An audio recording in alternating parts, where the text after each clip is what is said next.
Dirty Linen ng March. So Okay. I was given ample time to get to psych myself up to be another character. And syempre nakatulong yung physicalization nga. So, and because they told me about her and direct gave me a very thorough view of how he sees Tanya. So, sabi ko, okay, sige, gusto mo, kulayan natin yung hair, ganyan. So, I did.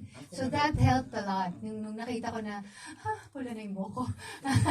Parang, konti-konti, sinusuot ko na siya. And of course, yung unang araw namin, kami agad yon and really heavy scenes. So, medyo hindi lang sausaw, parang nilaban na kami agad dun sa characters namin. And so, instantly, we had to be them.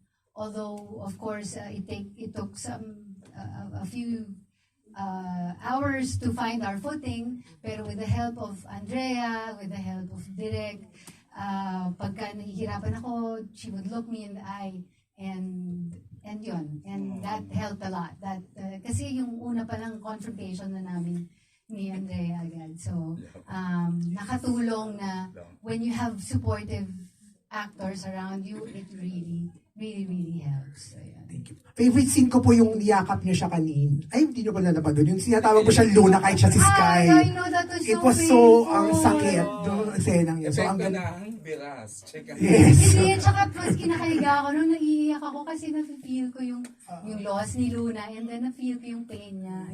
Yung calling her Luna even if she's Sky. So, Effect ko kaya. Anyway, ayoko mamaya. Thank you for your question. yes, ay atin dyan. Then to Andrea, of course, ayan, sabi ko, tinit ko, you're the most versatile actress of your time. Congratulations, Big. Grabe from Drag You and Me, diretso sa ano. Ang question ko sa'yo is, how do you prepare for your, especially is dual to, ang hirap nitong pag-ibahin. So how do you actually prepare for each role that you take on, especially dito sa senior high? We're curious, we're fans. Alam mo yan, for pangako sa'yo to going years. Actually, with this one po, I was very specific talaga. Gumawa ko ng notes. Dalawang dito si Luna, dito si Sky. Tapos nanood ako ng mga alam kong movies na may twins. I also asked all of my friends na may twins kung paano bang dynamics ng twins, iba't ibang set of twins kasi syempre hindi naman lahat ng twins, alam mo yung parang magkakaparehas. Talagang lahat ng from physical to emotional humor, anong humor ni Luna, anong pinagkaiba ni Luna kay Sky, si Sky ganito umupo, si Luna ganito umupo, paano ba maglakad si Sky, paano maglakad si Luna, lahat po talaga inisip ko na parang totoong tao sila para makita sa screen yung pinagkaiba ng dalawa.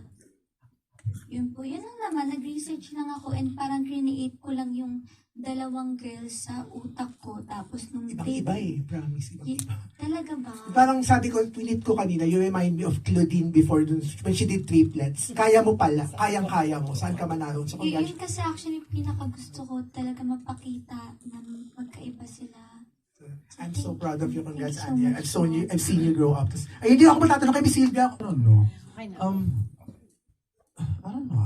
Honestly, Are you it was picky super- talaga? Is it picky ka No, talaga? hindi naman necessarily. It was really more of like an I had this like random epiphany moment around 5 years ago siguro na parang I really wanted to focus and give all of my time to music and really get myself and immerse myself into that scene, talaga just music. That's why I really took a long break with TV, anything TV actually. ASAP, Showtime, all of these guestings, ganyan. Tapos the last show I did was I Love to Last, and then after that parang ayun nga, I was like I wanted to do new music. So marami yung mga hindi mga tinanggap just because not because I was big, but because I wanted to really give my all to music. And then In 5 years na-achieve naman, di ba? sana. Yeah. marami pang Sana. kailangan i-achieve. Marami pang kailangan i-achieve. Pero yeah, I mean I'm happy naman because at least in some sort of small way I was able to like grow my family in the music industry and really get to know all of these people. Yung mga iniidolo ko sa music, nakakasama ko na. Nakakatrabaho ko na sila. That gave you so much, as a music person.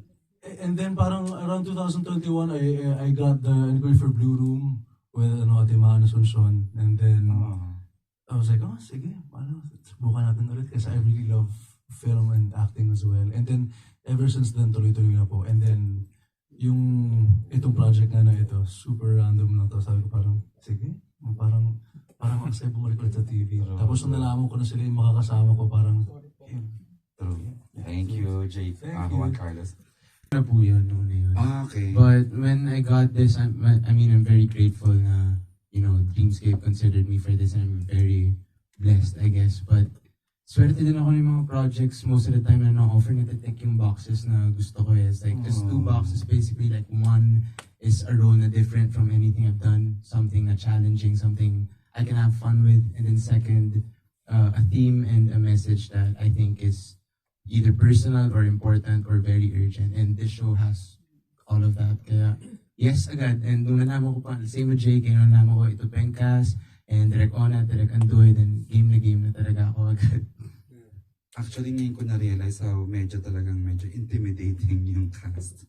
So, for the word ha, pero I hate to compare, pero you know, walang bano sa cast that I am proud of. Sobra. Pretty much like 30, ayoko maging compare, pero wala rin, napakaganda rin kasi ng show na yon. So appropriate and deserving na kayo ang pumalit dun sa time slot ng 30 Linen. That's Right after HKM, kasi yung role ko dun, malala talaga yon as Barang. So, na-drain talaga ako noon. There was a time na, first time actually na nangyayari sa buong buhay ko na umiyak ako off-cam.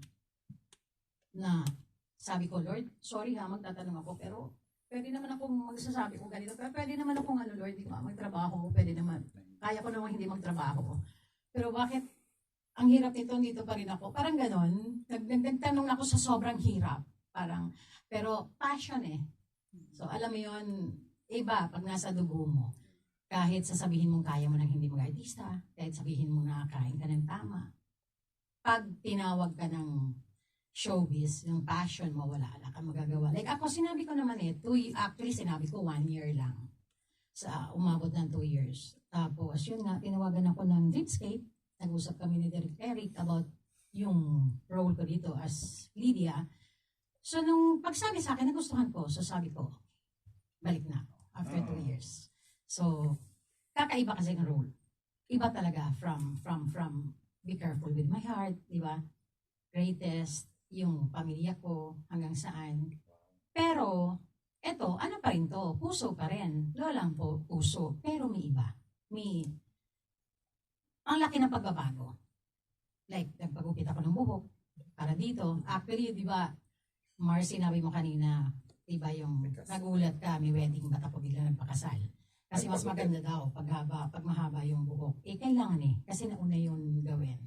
So, kailangan kong magpagupit. Actually, sabi ko, anong buhok kong gagawin doon? Pero wala, kailangan. Kasi gusto ko sa loob ng 2 years na nawala ako, gusto ko may bago.